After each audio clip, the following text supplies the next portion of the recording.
wandering around the Olympic Village trying to, maybe find a date or something like that, being like, hey, honey, I didn't medal. You want to find out why? Yeah. No, I didn't. Let me tell you why. Bert made me play the video last night on prime time, and I could not stop laughing because he knows as soon as he hits that mat that he's lost because, working with too much there. Well done by the French pole vaulter. I guess even in a loss, the man stays winning. I mean, it's Gary, right? It's Eric right. with a pretty good one. Eric with a strong nominee there. But Gary and the French pole vaulter undone by his own member. Tough scene. Congratulations, Gary. You're getting a $100 gift card to a Moment's Peace Salon and Day Spa and 2 tickets to the Niners at the Titans in preseason game number 1 this Saturday, 6 p.m. the kickoff at Nissan Stadium. You can hear it right here on 104.5 The Zone. Coverage starts at 3 p.m. with Blaine Bishop, Brad Hopkins, Kayla Anderson, and me outside of Gate 3. So we hope to see you all there. Coming up next, the Quandre Diggs transaction became official this morning. We'll get into the details. I'm Buck Rising. It's 104.5 The Zone.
It is 11:01. Good morning. I'm Lucas Panzica from the 104.5 The Zone studios. Titans practice will be closed to media today. It'll be open again tomorrow. The Zone will be broadcasting live from Ascension St. Thomas Sports Park from 6 a.m.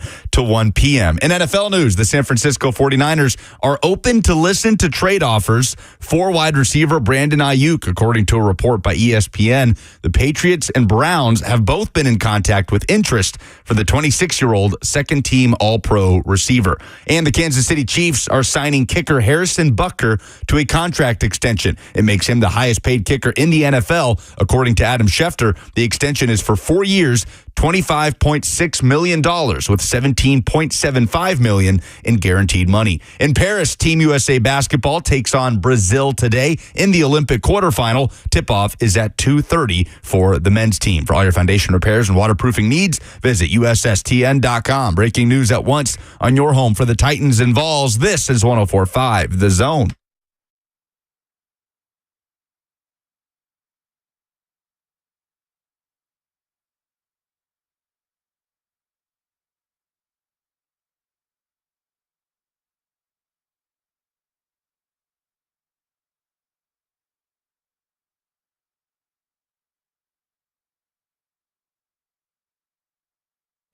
All right. Hour number 2 is officially upon us. And as a reminder, Titans are practicing today, but it is not open to media. We will be back out there on the field Wednesday and Thursday. And tomorrow's guest, gentlemen, has just been confirmed to me for the next 2 days. We will have T'Vondre Sweat tomorrow on the show and J.C. Latham. So a couple of rookies, the second rounder first and the first rounder second, on Wednesday and Thursday, and we're planning some pretty special stuff for joint camp against the Seahawks as well. So make sure you stay tuned for all the great coverage that we've got for you. Of course, Ramon, Kayla, and Will be back out there at practice as well. I'm sure they have plenty of things prepared. 615-737-1045 is the number if you'll want to jump in on the conversation. We'd be happy to have you. It's going to be good to talk to Big T Sweat after he's been making headlines at training camp with his play instead of his lack of availability. It's been a good theme. F&M Bank Chat also at your disposal. Facebook, YouTube, Twitter, and on Twitch is how you can interact with the show. Leave us a like on YouTube if you're so inclined. Quandre Diggs, speaking of defense, because I'm sure we'll talk defensive line tomorrow as a part of our discussion with T'Vondre Sweat. Quandre Diggs was made official by the team this morning. So now you have the safety pairing that you come into this training camp with, or as you continue on through this training camp, that you come into this first game week with. Whether Quandre Diggs will be ready for game action on Saturday remains to be seen. I'm sure Brian Callahan will be asked. I'm sure Quandre Diggs will be made available. If not tomorrow, then on Thursday in some form or fashion. That'll be among the questions that's asked. Do you care to play in the preseason? Are you ready to play in the preseason? Where are you right now as you get ready to ramp things up for training camp? And I'm sure, as most professional athletes have done or do, has continued to train throughout the course of his pending free agency process. Because it sounds like this has been in the works for about 2.5 weeks, this Quandre Diggs deal, and finally came to fruition on Sunday evening. Which is about the timeline since they signed Jamal Adams, right? Mm-hmm. Yep. So Jamal Adams, who famously played in the Seattle Seahawks defense last year and for the past couple of seasons with Quandre Diggs, was asked about Quandre Diggs, what was this, last week when he was made available, prior to him missing the last 2 practices due to rest. Yeah, we talk every day, man. Every day. Obviously, I'm the type, and he knows me. We've known each other for so long, since we were kids, and I'm not going to, push him to come here. Obviously, I would love for him to be here. But he has to figure out his process, on his own, and he will eventually. I know there's so many teams looking at him, and hopefully we get him. Well, and they did. They got him. Narrator. They got him. So now Quandre Diggs into the mix, and we read you that Mike Herndon tweet yesterday. The idea that Quandre Diggs, or at least in Mike's estimation, that Quandre Diggs immediately becomes the best safety on the team. Amani Hooker, we hold him in, I would say, relatively high regard around here based on what he's been able to do. And I know that the availability since he's gotten the contract is something that he's actively had to work through, and I think done so last year with success. He's a versatile player, so it's good to have a versatile piece as Quandre Diggs' running mate. But do we agree with that assessment that Quandre Diggs immediately becomes the best safety on the team, to hear Mike Herndon tell it? That is interesting. I mean, how much does he have left at 31? I mean, right? I would assume plenty based on Tony Jefferson getting jobs, and there's markets for safety well into their 30s. In fact, defensive backs that no longer play corner often transition to safety late in their career just to kind of as a means of sustaining. So, theoretically, he's on a 1-year deal. Certainly he's got 1 year left in him. Well, according to the depth chart, which I know we're going to talk about a little bit later on with more takeaways. But spicy depth chart talk. Yes. Amani Hooker and Jamal Adams are the 2 starting safeties on the first unofficial depth chart. Yeah, but Diggs isn't on the depth chart. Put out by the Titans. No, he's not, but I thought that was interesting that Elijah Molden is a backup, even without Diggs on the depth chart. Sure. Now, I'm curious to see when Adams practices again, because, whatever the reason, rest is an acceptable reason for a player who's had injury. I'm not going to, bury him if the goal is to get him ready for regular season play. If there's rest required in the training camp process, you heard Keith Bulluck talk about it. These guys know their bodies. Certainly Jamal Adams, they would have been well aware of everything that he's been through, and he cleared a physical here. So at whatever point he returns to the lineup, would be curious. It's just, how are they deployed? And who's going to play the higher percentage of snaps? Because if you ask me who's going to play the higher percentage of snaps between Molden and Adams, Molden is a more versatile piece than Adams. Your point yesterday about getting too caught up in the word starter. Yeah.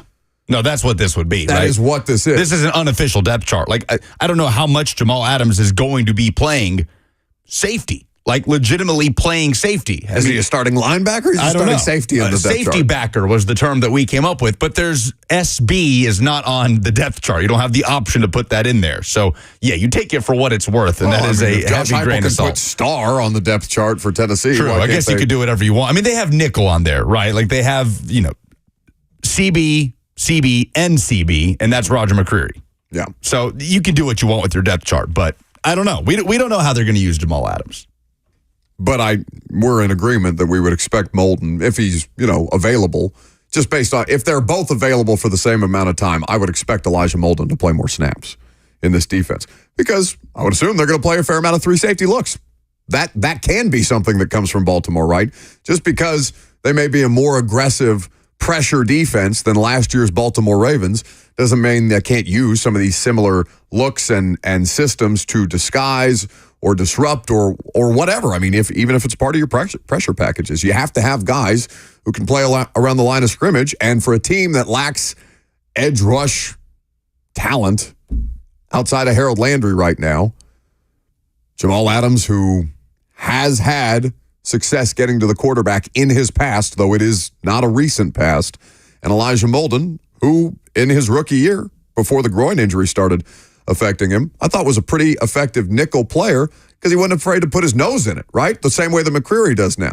It's just that Molden got derailed, and McCreary was then more than sufficient to take over that spot. The Sobros network on the F&M Bank chat says they don't have dime linebacker and flat defender on the depth chart, which is kind of where we're all assigning Jamal Adams at this point without having seen any sample size of what they're going to do with him. Agreed. So we'd expect to hear from Quandre Diggs at some point in the next 2 days. Looking forward to that. Does it change how you feel about the Titans defense? Or I guess, how do we feel about the Titans defense right now? Just a general, taking of temperature on how many different starters have they added? Because Sweat's a starter on this depth chart. We'll do more depth chart talk later on in the show specific to the rookies and a couple of primary takeaways that at least I noticed. Sweat, new starter. You're talking about, there's going to be a new starter on the edge now. Who that ends up being, whether they're a new player, whether it's a player to be named yet to be acquired, or, if Shane Ray or Rashad Weaver kind of establishes themselves that way. Don't think it's going to be Harrell. Anyway, so Sweat, Diggs. Let's count Adams as a starter. You're talking about Murray and Sebastian Joseph Day, who should be considered a starter. That's at least, am I leaving anybody out? That's at least, L'Jarius Sneed and Chidobe Awuzie. We're talking about 7 starters that this team has added now over the course. I forget about those 2 because they don't practice very much, or at least not available for Awuzie lately. 7 starters on the defensive side of the ball. How do we feel? Because last year, this is a substantially different unit beyond Jeff and Harold than the team that finished about middle of the pack and really well in red zone defense and all the other things that Mike Vrabel and Shane Bowen's last defensive unit was able to put together. I don't know how I feel about them relative to last year's defense, but I don't feel as bad as I should, given that the edge group looks the way that it does. I don't know why I'm cautiously optimistic about the Titans defense. I don't think 2 days of sweat is enough to do that to me. It feels like the best case scenario with the group that you see now, understanding they could add an edge rusher, is T'Vondre Sweat continues to get in shape and get better and stay healthy throughout camp, and he and Jeffrey Simmons turn into what could be a dominant interior tandem in the pass rush. And in the end, you're asking your edge rushers to play cleanup a lot of times, right? Rashad Weaver running into sacks coming off the edge, not because he's creating the pressure, but because the pressure's been created from the interior of the pocket. That's mostly what Weaver's, and I don't want to take anything away from Rashad because you have to clean it up, but that's mostly what Weaver's 2022 was, 5.5 sacks. But that's best case scenario to me with this current crop of players on the defense when you look at this depth chart. That's where the upfront dominance can come from. It would be Sweat and Jeff creating opportunities for the guys on the edge. So T'Vondre Sweat will be on the show tomorrow. We'll look forward to speaking with him. It'll be around, what have they been? Typically about 10:40, 10:45, right after practice gets done. So you can check that out via podcast, or you can subscribe to the YouTube channel if you haven't done so already and watch our training camp broadcasts. The secondary is unquestionably better, talent-wise. Oh, top to unquestionably, bottom. Yeah. right? Probably the most improved unit on the roster. Is Diggs better than, I would say Diggs is better than Byard right now, even though they're right around the same age. The edge rushing unit from this year to last year, better, worse, push, worse because of no Danico Autry. Well, and also Arden. And Arden out for 6 games, reportedly. So where do you put this defense? You expect it to be better than last season's? Like, is that a Where do I expect them to be better? Do you expect them to be a better defensive unit than last season? No, if we came away after the end of the season saying, they're right about the middle of the pack, maybe they're different in a couple of different, maybe they're not the best red zone defense this year. Maybe they're slightly worse, or maybe they're significantly worse. I have no idea. Maybe they're not allowing teams to get to the red zone as often as last year's defense did, because it felt like perpetually explosive plays were putting teams in position to score on the Titans, and the Titans then would have to defend the red zone more often than your average team. They are definitively a better secondary, and that has helped kind of talk me off the ledge of what this edge rush group is. And also Sweat and Jeff working together and seeing it in pads, understanding the vision there more clearly. I don't know that that's better than Jeff and Danico, though, because Jeff and Danico Autry were a really, really effective unit. I feel better about Harold at the start of this year than I did last year, because Harold Landry finished the stretch great. Double-digit sacks last year. And coming off that ACL, we knew it was going to be a bit of a slow play. So can I say push? Is that unfair? Can I push? Yeah, until they prove it. That's not unfair. Okay. Because I shouldn't feel as cautiously optimistic about them as I do, but I kind of am. I don't know why. Coming up next, how would you describe this clip? I have not yet heard it. I've been waiting to react to it live on air of Jim Harbaugh. Did Jim Harbaugh apologize for what's happening right now with Michigan football? Find out next.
Welcome back to the show. We are fueled by Hattie B's Hot Chicken. Appreciate Keith Bulluck for coming into the show last hour. If you missed that, you can check out the podcast. We'll have Tavondre Sweat on the radio show tomorrow, back out at Titans training camp. Jim Harbaugh, speaking at the podium, seems to be every time Harbaugh speaks. Have you paid attention to much of his Chargers press conferences?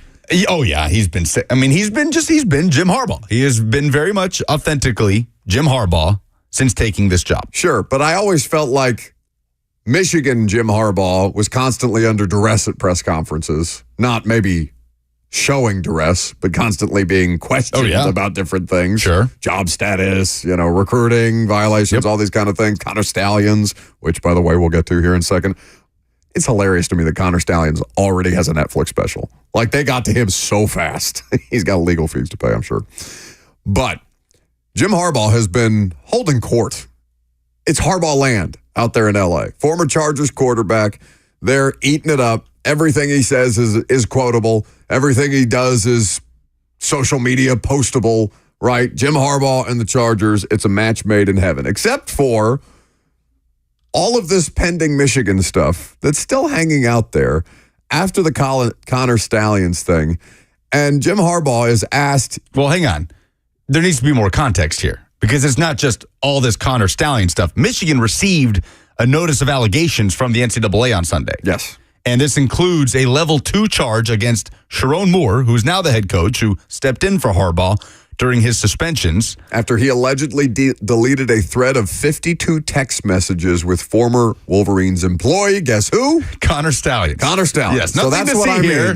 That's what I mean by all this Connor Stallion stuff. Yes, all of it. Chris Partridge, the former linebackers coach that was fired last season for deleting things off of Michigan computers, and Denard Robinson. Michigan legend, Denard Robinson, the last athlete to be on the cover of an NCAA video game before the new EA college football, is also has a level 1 charge levied against him, as does Connor Stallions and, of course, Jim Harbaugh. So this is all kind of coming back up as they are saying that Jim Harbaugh has not been cooperating with the investigation. Shocking to nobody. Yes. So... can I hear from Jim Harbaugh, who's asked about all of this at the podium? Was this yesterday? Yeah, I do have a comment on that. Never lie, never cheat, never steal. I was raised with that lesson. I have raised my family on that lesson. I have preached that lesson to the teams that I've coached. No one's perfect. If you stumble, you apologize, and you make it right. Today, I do not apologize. I did not participate, was not aware, nor complicit in those said allegations.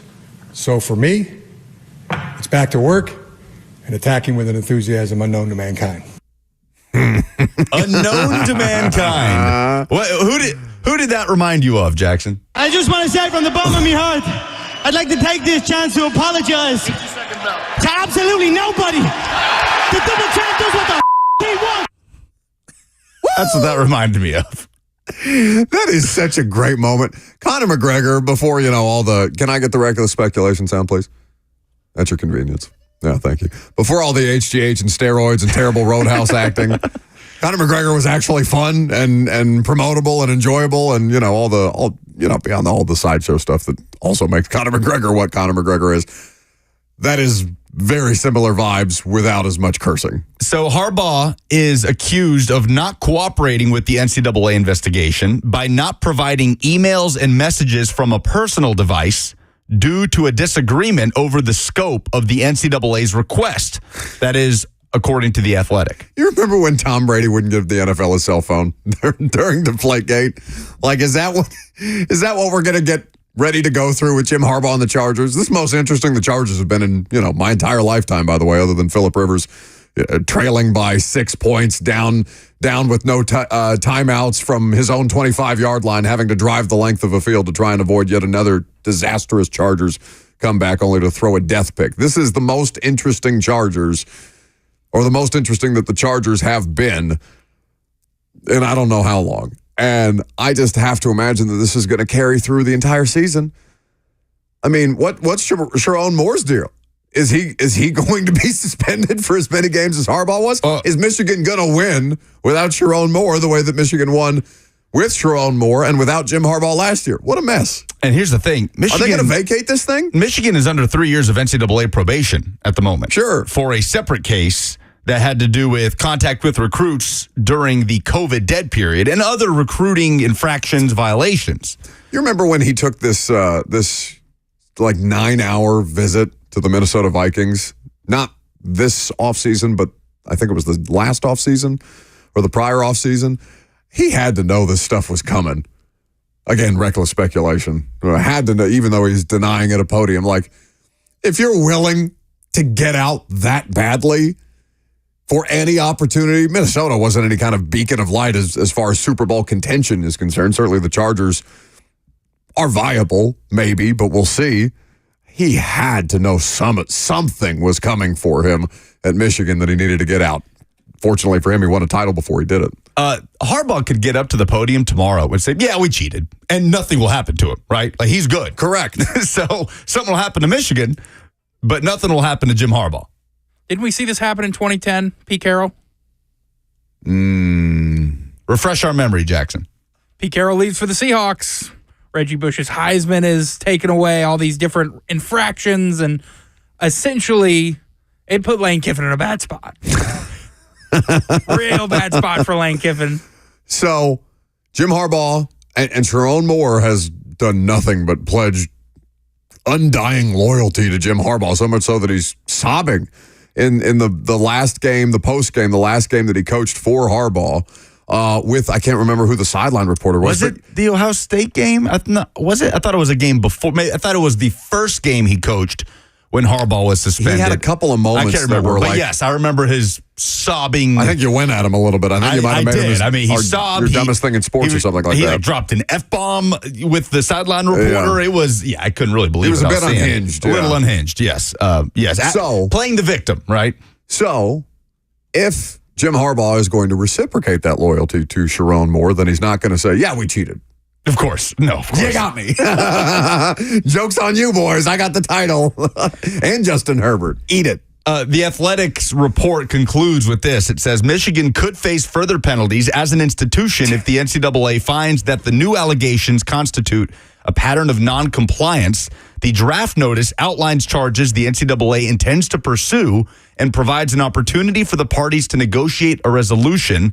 A postseason ban is not off the table based on the allegations contained in the draft, the first source said, but it is possible the case could be resolved with lesser penalties. This is all reporting done by Austin Meek of The Athletic. All right. Can I ask the room a question? Because I'm surrounded by Vols, especially now that Reed just walked in back there. I think Reed is also a graduate of the University of Tennessee. I'm alone on an island. Is this a question of rhetoric nature? No. Okay. Is it worth it? What? If you're Michigan, is the title worth it? Absolutely, 100% yes. Yes. It's always. The answer is always. Now, wait. There's wait. no doubt Wait. in my mind. Wait, Joe Paterno. Just back it down. Okay, well, hang on. That's what I'm saying.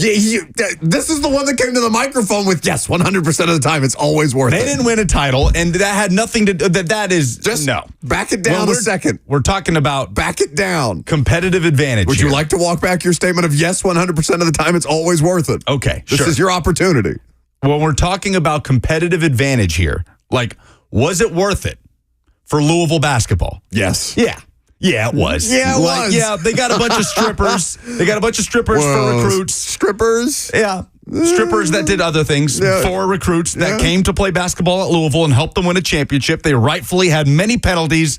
Not reckless speculation. These are that is all quantifiable, all factual. That is correct. All of those things helped them obtain recruits that helped them win a championship. They rightfully had many penalties levied against them and wins vacated. He's got the tattoo. Was it worth it? Yes. Yes, it was. So for Michigan fans, yes, it will have been worth it. Now, this is rare because this is a case of actual cheating. Like, this isn't, certain things to get This isn't players joking on about campus. $100 handshakes and Chick-fil-A bags or all these other things. This is putting a man in sunglasses at night, dressed in Central Michigan gear, on the sideline to steal Michigan State signs. Subterfuge. This is the most insanely elaborate cheating scheme that we have seen in modern football, right? Like, I love what it. even parallel? Like Spygate? No, there is no. Well, no, because Spygate didn't have the Spygate manifesto the way that Stallions has the Michigan manifesto. The background on this dude sounds nuts. And that's the other thing. Stallions loves Michigan, right? Like, all these people have He's an this insane person, undying clearly. loyalty, this Michigan man aura about them.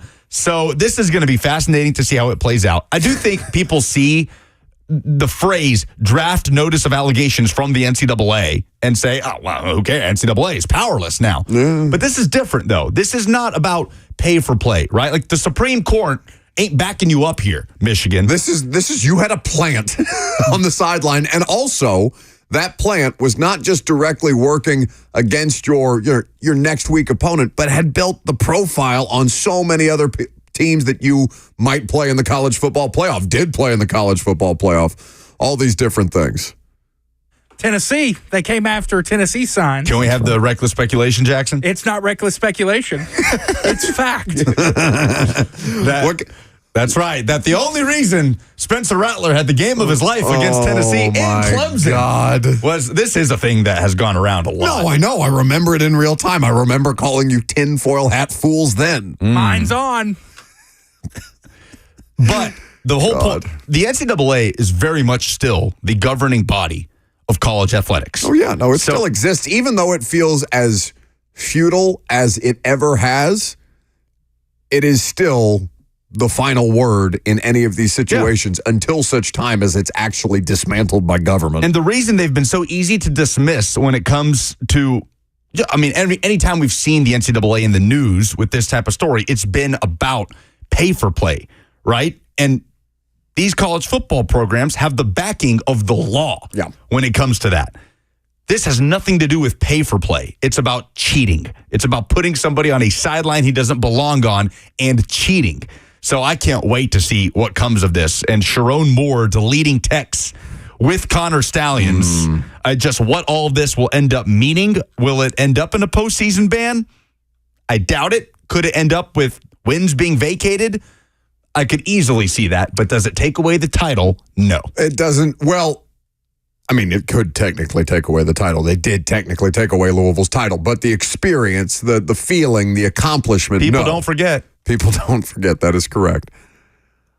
I will say, though, that it sounds like right now, based on the reporting, the early reporting that's out there, that it doesn't seem like they're planning to vacate the title, which would be a huge deal. I mean, no matter what you think of the experience, the moment, was it worth it, all that, the answer to it in almost every circumstance is the way that you should have phrased that. Not every circumstance, but in almost every circumstance. Yeah, you're right. It is absolutely worth it. And for Michigan, their schedule, I mean, if they're having to do this thing with Sharon Moore the way that they did with Harbaugh last year, where, I mean, he missed 6 games, didn't he, at different points throughout the course of their season? Oh, he missed half the regular season. It's insane. Yeah, including their most important game of the season against Ohio State. I guess you have to think about it, because who is it worth it to, right? It's worth it to the fan base, and to the primary actors involved at the time, including the athletes involved at the time. It is ultimately worth it. But who has to pay for the consequences? This is what my whole issue is with it.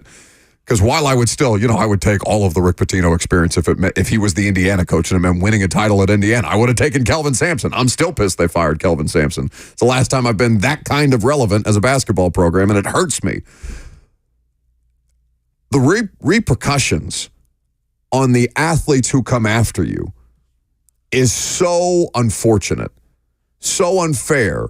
The scholarship diminishments, the how often a lot of these programs get left in shambles. What is Louisville basketball right now?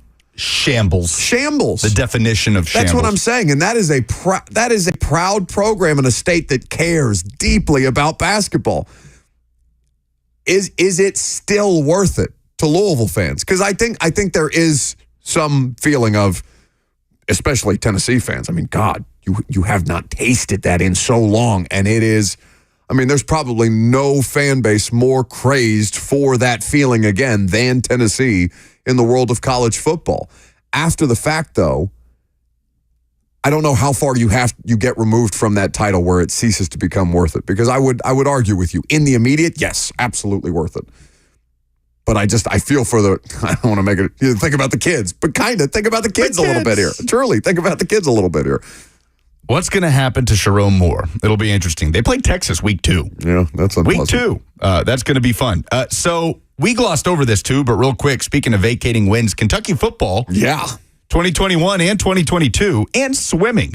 Love this, seeing this headline on the NCAA's website. Violations occurred in Kentucky football, swimming programs.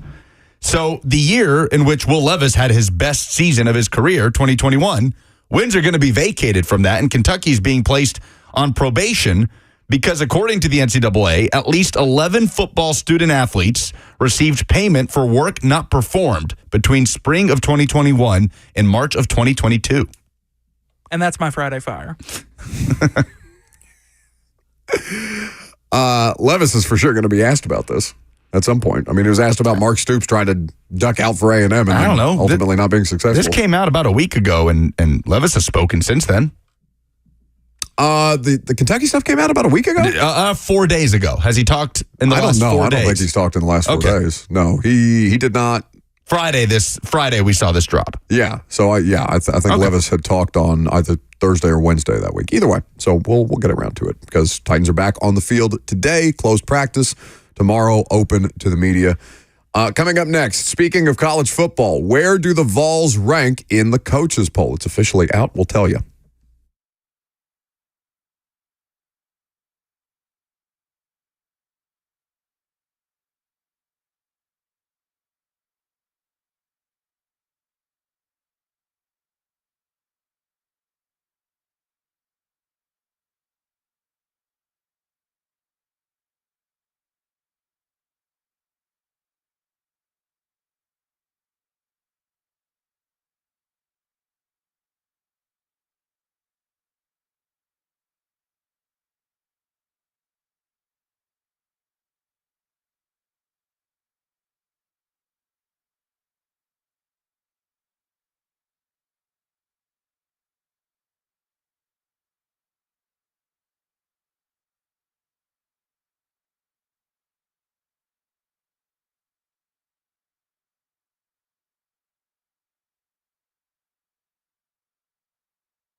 Welcome back to the show.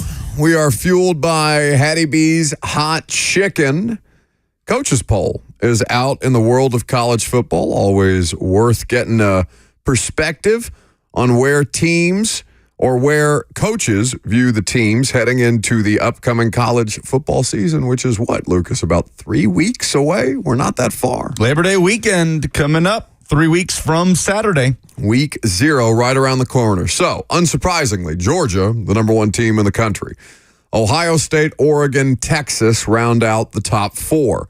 Alabama 5, Ole Miss 6, Notre Dame 7, Michigan 8. How much does the 8th overall ranking have to do? I mean, is there current ongoing situation being factored in here? No. Okay. Penn State, Florida State, Missouri, LSU, 11 and 12. Utah, Clemson, and Tennessee comes in at 15th on the on the coaches preseason college football poll. All right?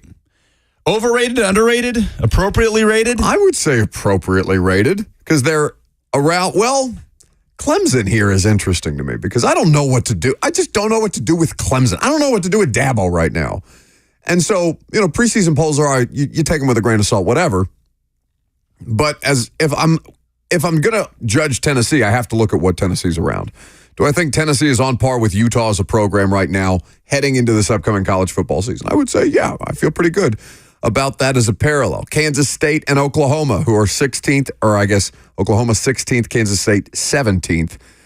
Are they right around there as a program with Tennessee? Yeah, I would probably put them in the same kind of tier, working their way up, trying to grasp at the top of the heap right now in their respective conferences. And then you get into Miami at 19, Texas A&M at 20, Arizona, NC State, USC, Kansas, and Iowa rounding out the top 25.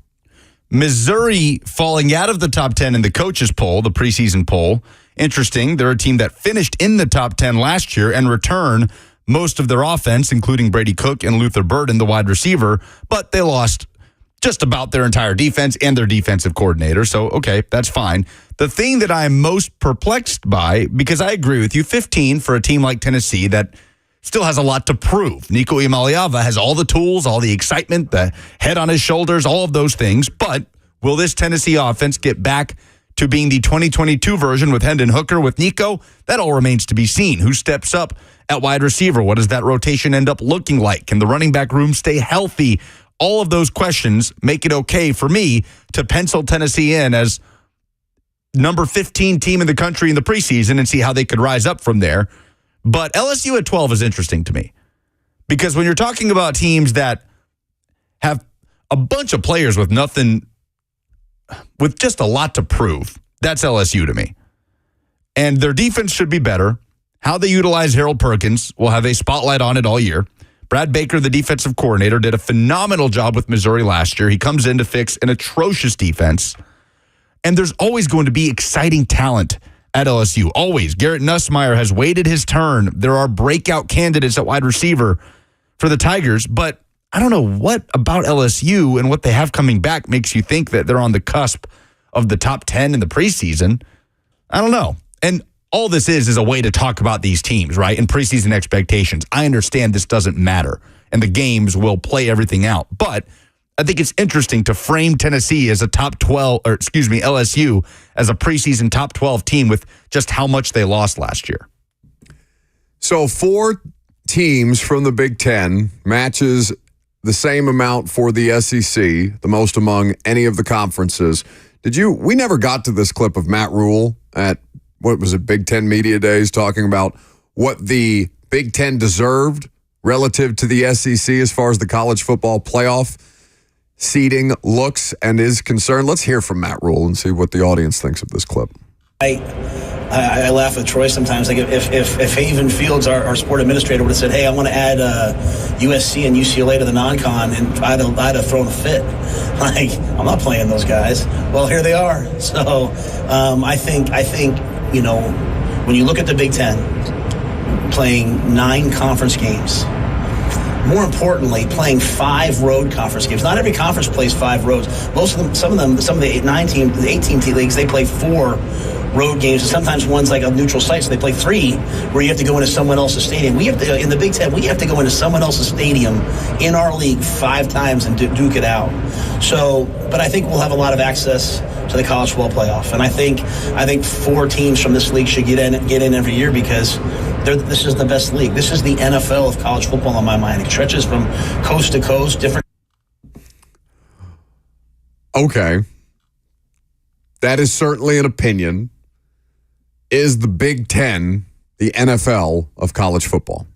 Based on what Matt Rule, who has been an NFL head coach, wasn't a successful NFL head coach, has, but that's his opinion on this situation. I think I understand his perspective.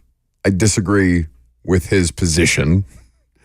He's also going to do a good bit of coaches, used car salesmanship up there at the podium, like these guys, some of these guys are expected to do.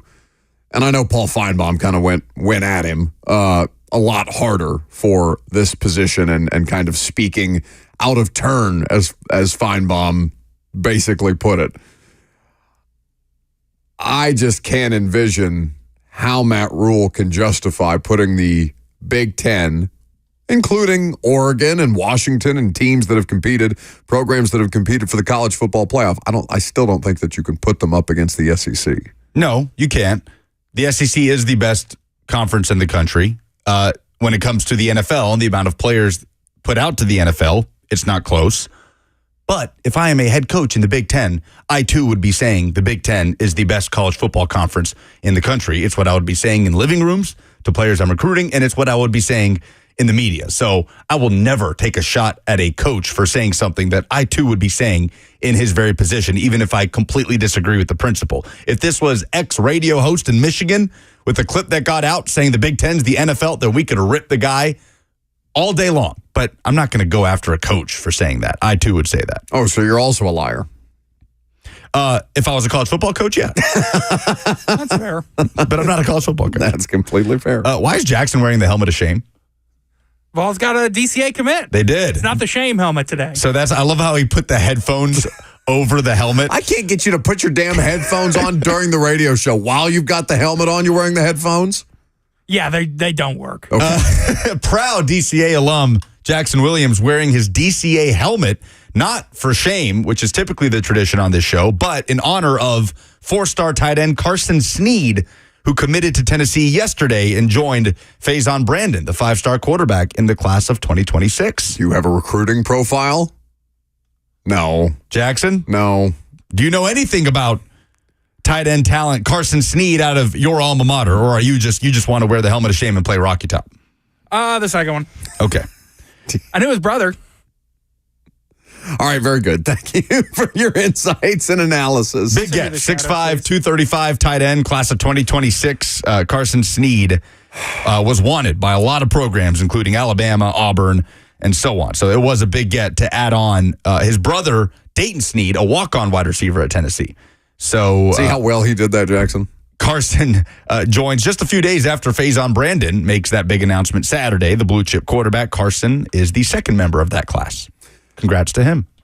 Jonathan Hernandez on YouTube, where you can watch the show, says Jackson for green dot because he's got the helmet of shame on right now. All right, go ahead and call a play. Coach Mack had Lucas do it on air, and I he butchered it. I completely botched it. Clearly not as seamless. Huh? Give me a play to call. All right. What's Gruden's Spider Z Y banana? All right, Spider ZY banana. Let's go. All right, there it is. Just picturing Jackson on a football field wearing that helmet and headphones on top of it as his mode of communication. Titans depth chart talk. They put out the unofficial depth chart. We'll talk about what you should be paying attention to officially coming up next.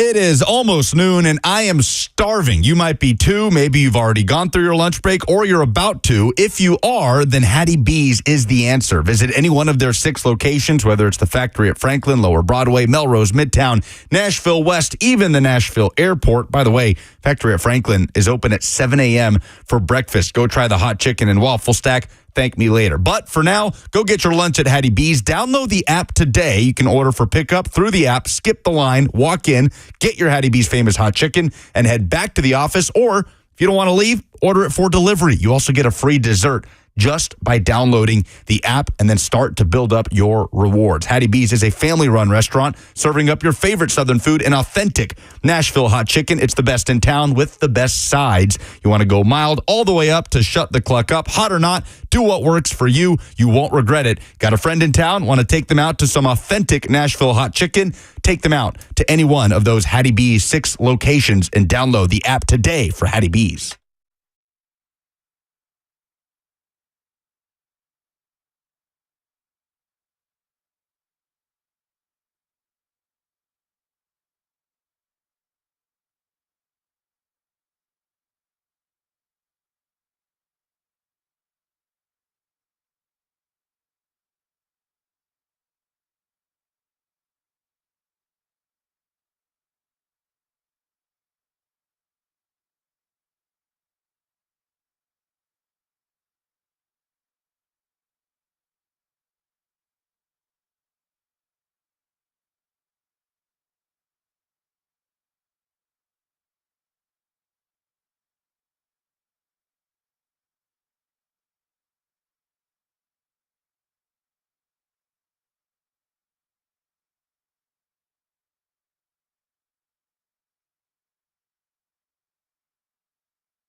It is 12 o'clock. Good afternoon. I'm Lucas Panzica from the 104.5 The Zone studios. Titans practice closed to media today. It will be open again tomorrow. The Zone will be broadcasting live from Ascension St. Thomas Sports Park from 6 a.m. to 1 p.m. In NFL news, the 49ers are open to listen to trade offers for wide receiver Brandon Ayuk, according to ESPN. Patriots and Browns are the teams that have been in contact with interest for the 26-year-old second-team All-Pro receiver. And the Chiefs are signing kicker Harrison Butker to a contract extension and makes him the highest-paid kicker in the NFL, according to Adam Schefter. The extension is for 4 years, $25.6 million, with over $17 million in guaranteed money. In Paris, Team USA basketball takes on Brazil today in the Olympic quarterfinal. Tip-off for the men's team at 2:30. And Nashville Soccer Club is at New England Revolution tonight to wrap up Leagues Cup group stage play. Nashville needs a win by 2 or more goals in order to advance to the knockout round. Kickoff is at 6:30 on Apple TV. USA women's soccer currently in progress. The Olympic semifinal against Germany. It is scoreless in the 46th minute. For all your foundation repairs and waterproofing needs, visit USSTN.com. Breaking news at once on your home for the Titans and Vols. This is 104.5 The Zone.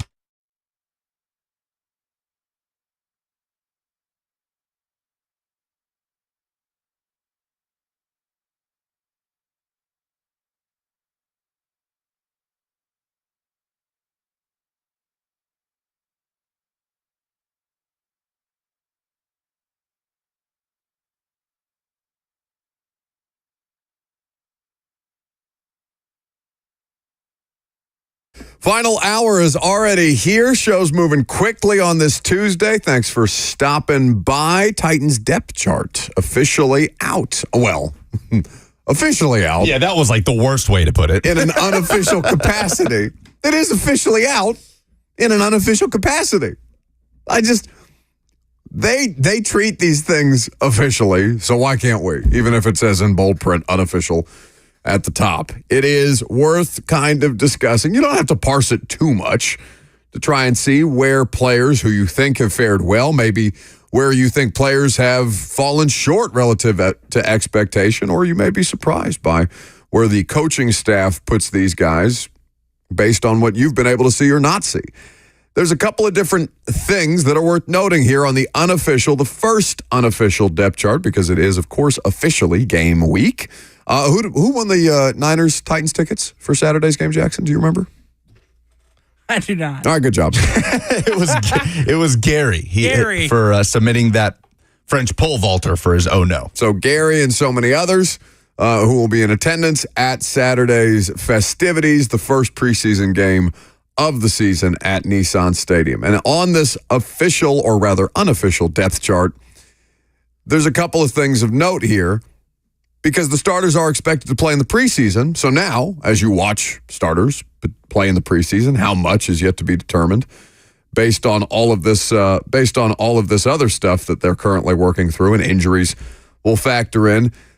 The things of note on the depth chart, let's start with the offense just generally. What is the base offense? A 3 wide receiver set. It is no longer a 2 tight end set, as it was under Mike Vrabel for the past 6 years. There are 3 wide receivers all listed as starters. They are Calvin Ridley, DeAndre Hopkins, and Tyler Boyd, shocking to nobody. Do you see who is listed as the starting right tackle? I sure did. Nicholas Petit-Frere is listed as the starting right tackle as he returns off the PUP. Sadiq Charles listed as the starting right guard right now. J.C. Latham, Peter Skoronski, Lloyd Cushenberry. It is being called a split situation between both sets of tight ends and running backs. Chigakonkwo and Josh Wiley listed as co-starters. Tony Pollard, Tajay Spears, the same.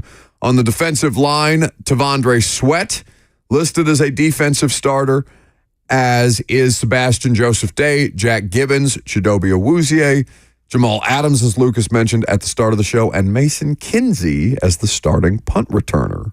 Tajay Spears, the starting kick returner. Spears and we always got to say 2 with the kick returners, I think, because I think there's always going to be 2 back there. So Spears Jackson. And Kearis Jackson. Spears, Kearis Jackson, and Mason Kinsey are your returner group right now. Jaquan Jackson and Kyle Phillips are last on that list. It is worth noting where some of the other rookies are on this depth chart based on where everything else is, and we'll do that here in just a second. But that would be my primary observation, is that NPF starting right tackle. He said, I've done it twice, why not again? Turns out, doesn't have to do too much, at least at the start of camp, to be considered the starting guy. That makes sense. It makes sense Makes that the most NPF sense. is going to have, I understand the ramp up, and you had a lot of concern about the ramp up, the fact that he hadn't gotten any work with pads in with Bill Callahan, Sure. but he still always had the best path forward to being the starting right tackle. He is the most talented player He that is. they have at He is. that position. And the most talented and the most experienced player at right tackle. That doesn't make it a good situation at right tackle. The right side of the offensive line, still a concern, but it doesn't change the fact that he was always going to have the every opportunity to win that job, even with missing time. So, other things of note here that you find on the depth chart. They're not doing the thing anymore where they put the rookies at the back of the, that they put them at the back of the list here, basically. Although Kevin Farley, I almost said Caleb Farley. Evil twin brother? Perhaps. We will explore. We'll do some Big J journalism out there on the practice field. Yeah. It's always so loud. Maybe my headphones are just turned up, but that was jarring. The drama with you. The way that you just threw your entire body back in exasperation. It's not that deep. I get jump scared way too easily. Like people respond differently to jump scares. Like when Bert jump scared Ramon in here a few weeks ago. Ramon, you know that switch we talk about with Fight or flight with football players? Yeah. It's Most of us are flight. It's flight for That me. one's- that for one's sure. flight. Ramon was the intensity. It was immediately from very jovial conversation about football to I'm going to strangle this man. No, me, it's flight. I shriek. Caleb Farley is listed as basically the last corner on the depth chart. Not surprising. Based on, again, dealing with hamstring tightness. They're being precautionary about it. So he missed a couple of days of practice, or about a day and a half of practice right now. The backup corners after Cheeto Awuzie and L'Jarius Sneed are Jarvis Brownlee, ironically enough, is an outside corner. I would have had him as the backup nickel. Right now, the backup nickel to Roger McCreary is Eric Garrer. Trey Avery is the backup to Chidobe Awuzie. And Shane Ray is being given prioritization over Caleb Murphy and Harrell. Why am I not seeing Harrell on this depth chart? Jalen Harrell, the 7th rounder out of Michigan. Where is Jalen Harrell on this depth chart? He's buried there with some of the other rookies. He's behind Weaver. Well, sure. That makes sense. Yeah. But I don't. Okay, got him. So, Caleb Farley and Caleb Murphy. Let's just start with the Calebs, because people have been asking about Caleb Murphy, how he might factor into the edge competition. And you want to be fair to him, right?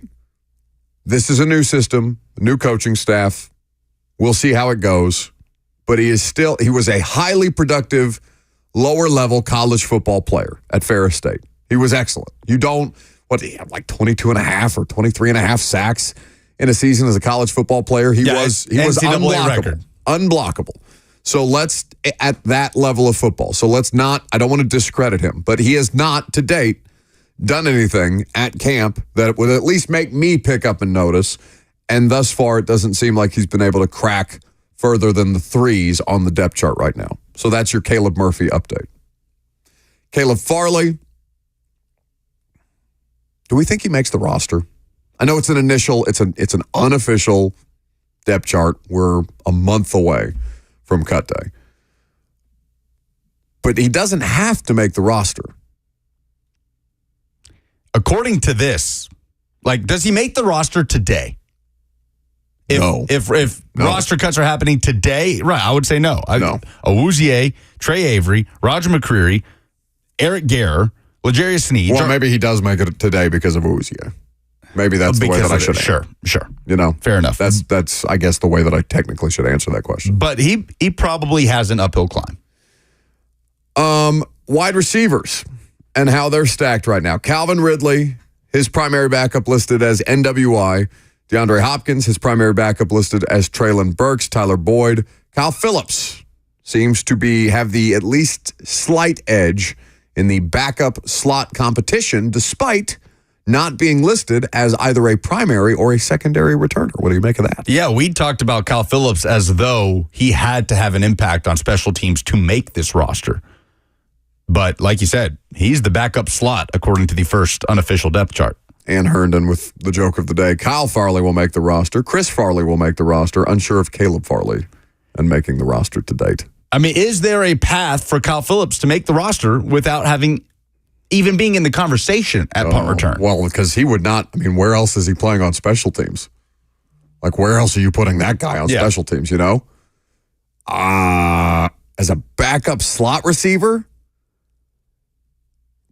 I would have a hard time justifying. Well, I mean, in that situation, they're not keeping 3 quarterbacks, right? I mean, unless they're going to go light, really light at another position like corner. Or, you never know where, if they where were to the numbers might yeah, come. Yeah, you don't know how it's going to balance out. But you don't think there's any path for Kyle Phillips? No, I'm because not I going to think say there that. is. Is there a path? Yeah, Yes, sure. of course There is the path that We're currently looking at exists right now, which is that he's not listed as a primary returner, but he's still a backup player to a primary player. Like if he's taking up a slot that would be, maybe not active on the 46-man game day roster, but on the 53. Could he and Jaquan Jackson make the roster? I don't know. But in this scenario, it's Kyle Phillips and Mason Kinsey. Right. As a backup slot, I see a path for Kyle Phillips to make this roster without being the punt returner. But we'll see if they trot him out there at all. Jerron Christian, the backup left tackle, the former Cleveland Brown. And Jalen Duncan relegated to third string at right tackle.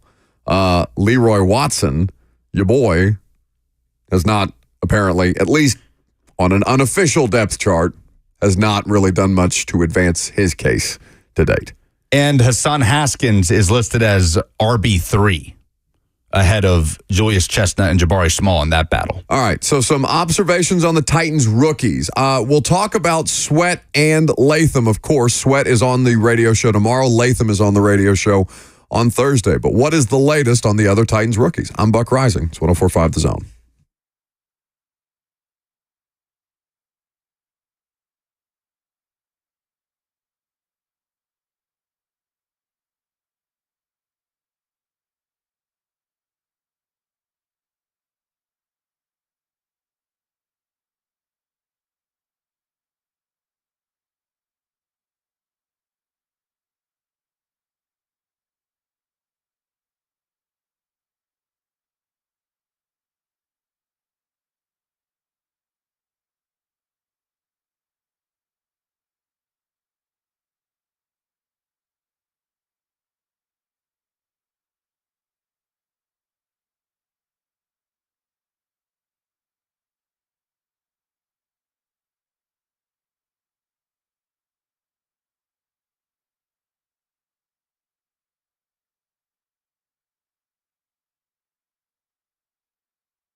Welcome back to the show. We are fueled by Hattie B's Hot Chicken. It's lunchtime, Lucas.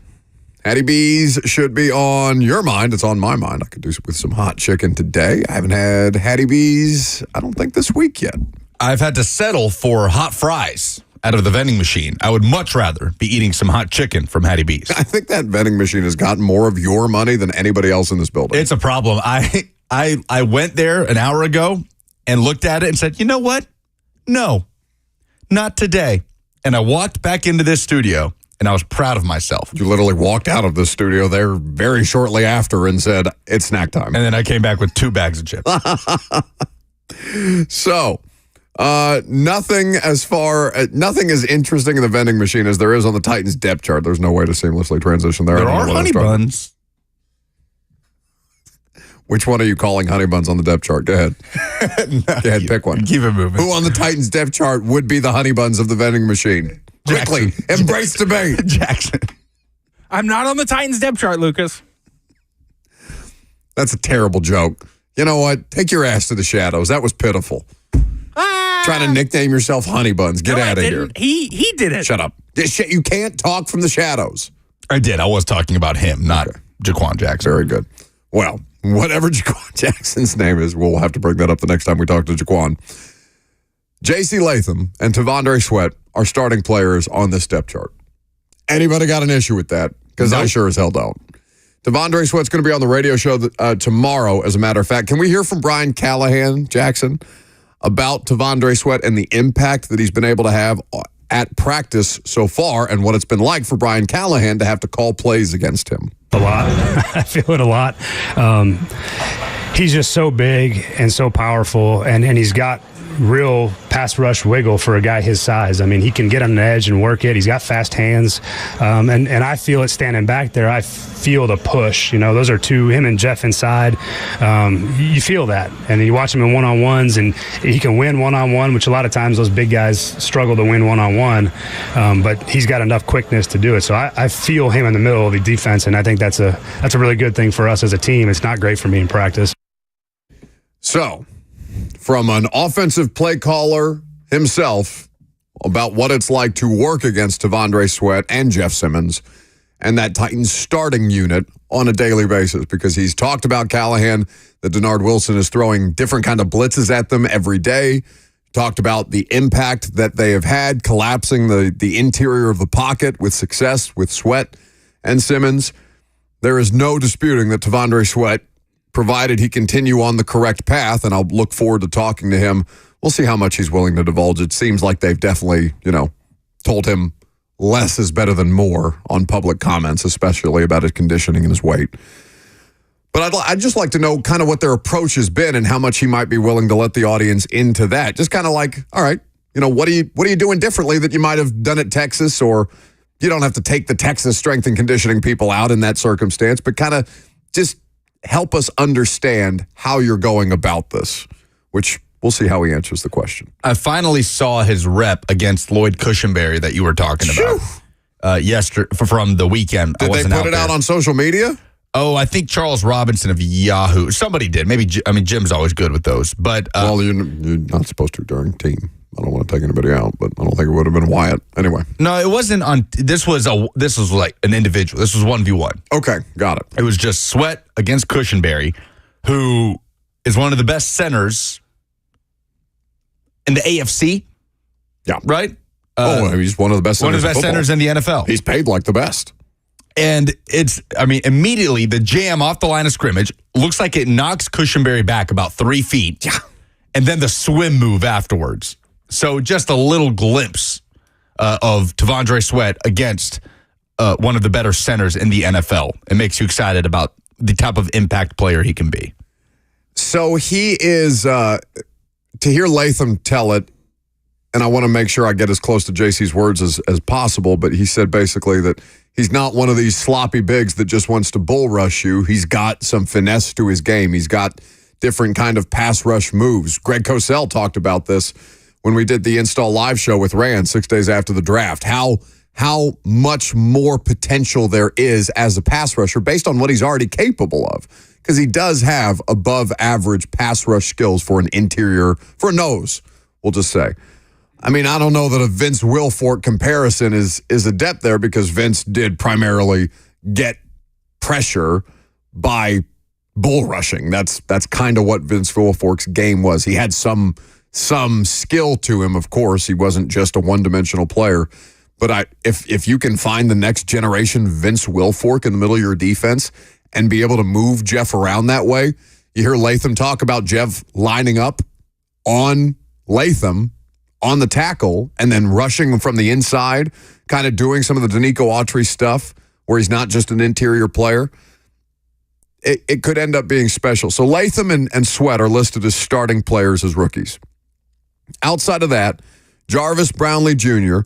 is the primary backup on the outside to L'Jarius Sneed, which surprised me. He is the only other rookie who is listed as a primary backup to one of the starters. The rest of these guys, including the undrafteds like David Martin Robinson, Steven Stilianos, the tight ends, Cole Spencer, a UDFA that a lot of you guys were interested in. Jaquan Jackson is further down the wide receiver depth chart. And in fact, Cedric Gray is listed. I mean, Cedric Gray and James Williams, depending on how you might stack them, are the 5th and 6th off-ball linebackers, according to the unofficial Titans depth chart. Jack Gibbons and Kenneth Murray listed as the ones. Garrett Wallow, not Gareth, but Garrett Wallow, and Chance Campbell, who's flashed. He's been around the ball. He's made some plays. A lot more. He's been healthy, right? He's just not been healthy since they drafted him out of Ole Miss. I want to say he's a 6th-round pick. But Wallow and Campbell are the primary backups, and then you see Gray and Otis Reese after that, stacked with Luke Gifford, JoJo Doman, and James Williams. Surprised about Cedric Gray there. Are you asking if I am? I am asking if you're surprised about Cedric Gray. I am not surprised about Cedric Gray. I will, and listen, I can't watch every player every day. It's impossible for any of us to do so, so I don't want to speak out of turn. But I myself have only noticed Cedric Gray in one practice. Which one? It was on Sunday because he got effective pressure, forced it would have been a sack or an incompletion against Malik Willis, and they were running team at the time, but they sent him on a pressure, whether he was a 4th rusher or a blitzer. I couldn't quite tell from my vantage point, but he got there, and that was the first time that I've kind of noticed him other than, being around the football with a bunch of other defenders and secondary players. Yeah, we talked about that inside linebacker battle next to Kenneth Murray like it was between Jack Gibbons and Cedric Gray, didn't we? And you should never take away, any blanket opinions about the season at this point in training camp with the first unofficial depth chart. But with Gibbons in there as the starter and Gray as buried as he is on the depth chart, not behind Jack Gibbons, but behind Chance Campbell, then it is hard to envision a scenario where the rookie is starting next to Kenneth Murray in week 1. Tajay Spears, or rather Jaquan Jackson, not listed as a primary or a secondary returner in this unofficial depth chart. Mason Kinsey is listed. And listen, to Mason Kinsey's credit, he is heading into year 5 as an NFL player, being on a roster or a practice squad in some form or fashion.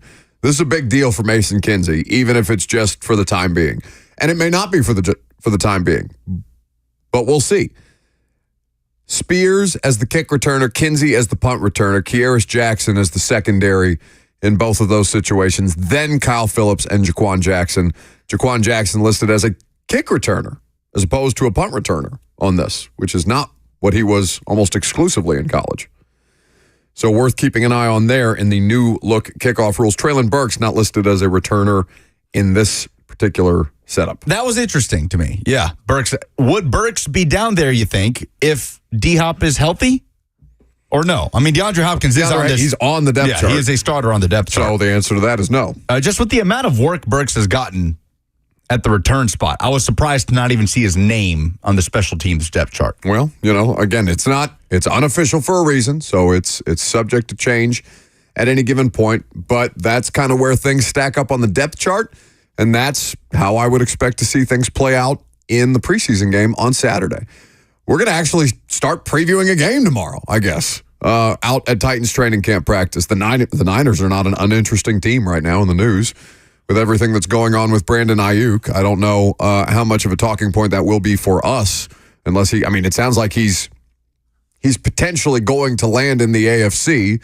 The Browns and the Patriots are the two teams that have been the closest, it seems, to acquiring his services based on reports from NBC Bay Area.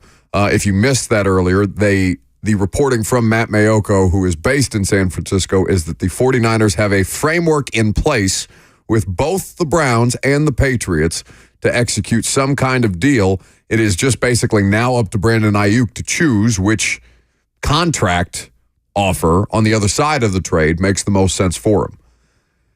I don't know where Cleveland's getting the money, to be honest with you. That is, if not for Deshaun Watson, which is a crazy sentence to say, even as I understand what Deshaun Watson has been with the Browns, if not for Deshaun Watson, that's the best roster in football, I feel like. Yeah, it's up there. I mean, it's the Niners in that discussion. Dallas is less than, but they have players, three really good players at three of the most important positions in Dak, CD, and Micah Parsons. But it's probably the Niners, the Eagles, the Chiefs by default, and then I would be willing to say the Cleveland Browns, if not for Deshaun Watson, who's just an anchor around their neck. Now, the Niners have reportedly accepted what the Browns and Patriots offered for Ayuk, and it's just about the money at this point. Titans don't play the Browns. They do play the Patriots, so it's possible that you would see Brandon Ayuk at some point because they play the Patriots in November right now. In fact, it's the only game on the Titans' regular season schedule that, according to the offshore odds makers, they would be favored in. I don't know where I would rather see him. I mean, I guess the answer is I would rather see him in the Browns offense, but I have such a bad taste in my mouth about the whole Deshaun, about not even the person anymore at this point, even though there is still a lot of that, but about the player. It's been a long time since I've seen Deshaun Watson be a good football player. I don't know how you just get that back. Would Brandon Ayuk, I mean, he'd be in there opposite Amari Cooper. Yeah. What does that mean for somebody like Cedric Tillman that they're trading for Ayuk? Yeah. Or are interested in trading for Ayuk? Yeah, there's a lot. I mean, you go down that list, Donovan Peoples-Jones and Elijah Moore. And you can go down that list of Browns wide receivers. Amari Cooper, who I believe they redid some stuff with his contract this offseason, too. He's getting more money this year while still being a pending free agent in 2025. Haven't seen, I mean, what the 49ers coming to town, I can't say off the top of my head what Kyle Shanahan's preseason approach has been in terms of whether or not he plays starters. Do you remember? No, not Can off you the think top of about my head. what they've done in the past? Titans haven't played the Niners in the preseason since I don't know when. No. So I'm trying to think of, maybe we could do some homework on that and figure out what kind of matchups would be there for T'Vondre Sweat. And for we may JC know by the Latham. time, I mean, as the week goes on, we may know from Kyle Shanahan. I assume he'll speak next Wednesday. Yeah. At this point. Right now, the reporting around Ayuk's agent was that he was given permission at the time to see if other teams would pay the wide receiver what he was after. And at that time, the price was reportedly $28 million a year. Ayuk's agent, and this is CBS Sports on the reporting on this, Ayuk's agent found 5 different teams willing to give that contract to him, but those 5 teams could not meet the 49ers' desired trade compensation. Now, there was a couple of other teams beyond the Browns and the Patriots that were in on this circumstance, but did have since dropped out, including the team that he seemed to be messaging that he wanted to go to the most, which is the Washington Commanders. Wide receiver market has been crazy. It continues to be crazy, right? It's anytime you start to see anybody in any profession making $30 million a year plus, that is crazy money. And it has been very active this offseason where there are now 4 wide receivers who have secured contracts that include averages of at least $30 million a year. When does it get too much? And I'm not saying that players shouldn't demand what they're worth, but if you're an organization, what is the limit, or what limit are you willing to go to keep a wide receiver in a situation like, let's take San Francisco. What does San Francisco have on the horizon? Well, the Purdy conversation is going to be fascinating. Brock Purdy's contract. Yeah. I mean, if you think Tua was polarizing, Brock Purdy, the idea of Brock Purdy making somewhere ballpark $60 million a year, there is going to be all kinds of think pieces and debates had about whether it's the system, whether it's the player. Really, Mr. Irrelevant, a $60 million a year player? By the way, worth noting, Mary Kay Cabot reported that the Browns would be in a position to add Ayuk if Amari Cooper were sent to San Francisco. Oh. So that's the layer put in there by Cabot out of Cleveland. So Niners would still be paying a wide receiver, but Amari Cooper is not getting what Brandon Ayuk is asking for, I imagine, in terms of top of market money for a wide receiver. But you can't pay one of these guys $30 million a year and also have that quarterback, right? Minnesota's not doing it. Jalen Hurts and A.J. Brown are both on second deals, but think about how much bigger the market has gotten since Jalen Hurts got paid. Yeah, but Devontae Smith is getting paid up there too. Yeah, and it's a lot more that there's much more financial investment in the offense right now than there is the defense because the defense is still young. They've done well to supplement that defensive talent. They got a lot of rookie contracts run around over there. And Fletcher Cox retired, didn't he? He's not on another NFL roster. Or no, maybe back on a one-year deal? He retired. Okay, did retire. So there's some cap relief in that. They don't have Byard's contract on the books anymore. So they did have some money to work with. And they paid Saquon, right? They're paying Saquon a lot of money. So the money that's not being spent on the defense is currently being spent on the offense. We await with bated breath the first Britches report of the season. Jim Wyatt has tweeted out a tease for it. Oh, not the report, but a tease for the report. He said, "Can you believe it's that time of year again? Who's ready? #Britches report." So coming soon for the preseason opener on Saturday. We will update you on that. Very important information. In other depth chart news in the NFL, would you like to guess how the Broncos are stacking their quarterbacks with their first unofficial depth chart? Sean Payton has done something extra, I'm sure. I'm going to say that Bo Nix is the starting quarterback on the Broncos depth chart. Yeah, I need to go 1, 2, 3. Nix, Wilson, Stidham? You're right on Wilson. He's the backup. Stidham, the starter. Nix, the third quarterback. So this is the Mike Vrabel school of preseason unofficial rosters, yeah? I think so. Because you saw that Dan Quinn said, all right, enough of the screwing around with Jaden Daniels. He's the starting quarterback. He's done enough to earn it. Thank you. Why Sean Payton? What do you think Sean Payton thinks that Bo Nix is going to get out of that?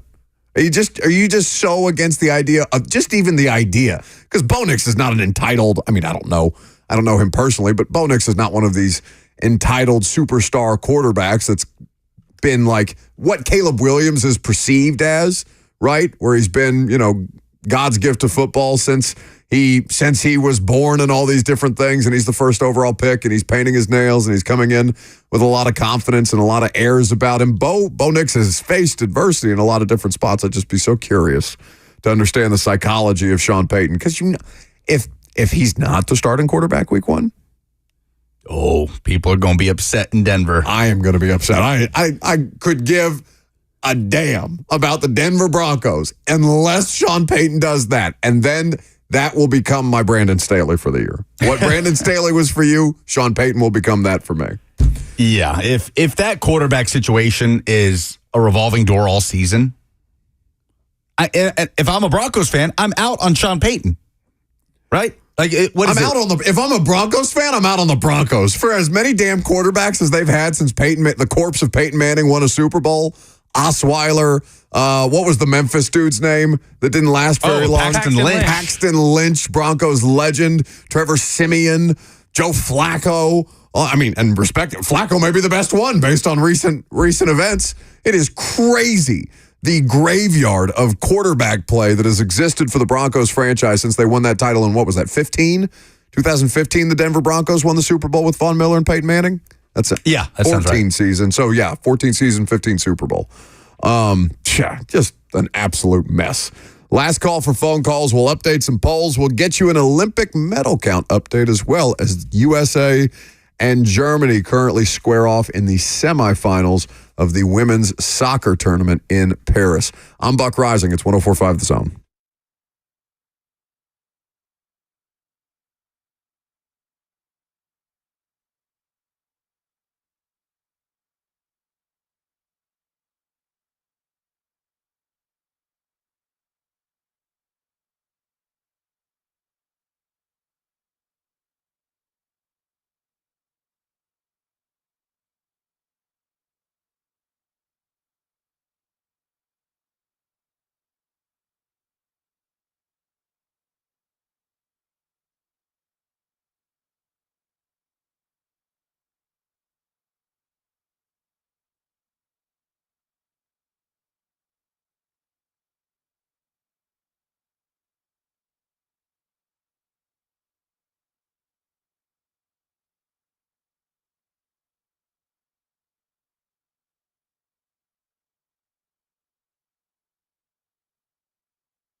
A lot of chances, it seems like, for the USA. They look like they had one go in as we keep an eye on this semifinal match in Paris between the women's teams of Germany and the United States. We are now into extra time, and the goal, unfortunately, late was called offsides. Lucas is keeping very close watch on all of this. The Gold Zone has been an excellent feature for those of you who have not partaken on Peacock. I know the streaming stuff can be a bit of a hassle for a lot of you who just are of the opinion of just give me the channel. Tell me what channel it's on and I'll watch it. Well, it's not. It's on Peacock. It's a streamer, and it's great. It is great. I don't think I've ever consumed this much Olympic sports than I have this year because specifically of Gold Zone. Yeah, it's been big. I've watched a little bit of almost every event. I don't know if I've ever actually watched pole vaulting in the Olympics. Yeah. And then watching the Swedish pole vaulter that that vaulted at LSU make history yesterday was a really cool moment. Yeah, because is that a track and field event? So you don't say that you ran pole vaulting, right? That's not how that works. He vaulted. He vaulted. Okay. He vaulted at LSU. Very good. Are you discouraged? Are you encouraged? What is your opinion of what the U.S. women's national team is able to not do against Germany so far? Oh, they are tired. There are tired legs out there. I just saw the graphic pop up there as they play out another 3 minutes of Ooh.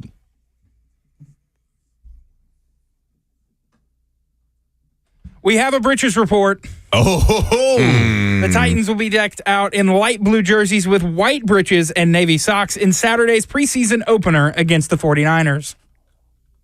I like that look. It's a solid look. Good look. Do you have a least favorite Titans uniform combination? No, but I'm not the person to. No, you're not. You're a uniform agnostic, right? Yeah, I just never have a strong opinion on these things. Jackson, are you a uniform person? They all look fine. I think they all look cool. The Oilers are the favorite. The least favorite. I don't think I like the all navy. I like the all navy. I don't like the navy with the white. All navy matches the helmet.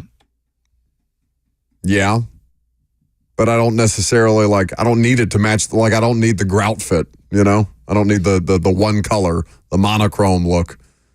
It's not the worst, just not the best. Olympic medal update? The U.S. still pulling away in the total medal count and drawing closer to China in the gold medal count. U.S. has 79 medals total. China comes in second at 55. We are at 21 gold medals. China leads with 22. Ooh. So, the U.S. women are, put it back. Thank you. 2 minutes left of stoppage time in this scoreless game. Who changed the channel? Joe Hunk. Oh, Hunk is back there messing. Hunk's actually trying to get work done.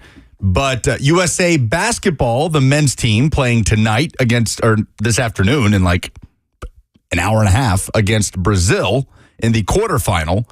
So if the men and women basketball teams can win gold and the women's soccer team can do their thing, beat Germany today and win the gold medal match, then I bet we could race past China in the gold medal count. Polls, please.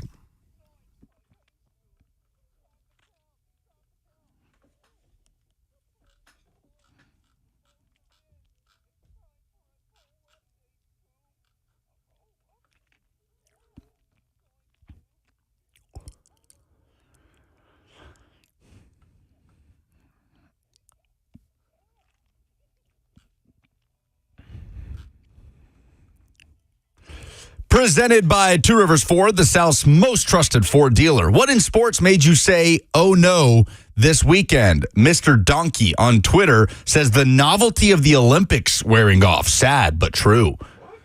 No, I disagree. It's only on for 2 weeks.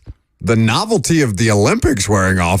If ever the novelty of the Olympics has been at its heights, at least it feels like that to me this year.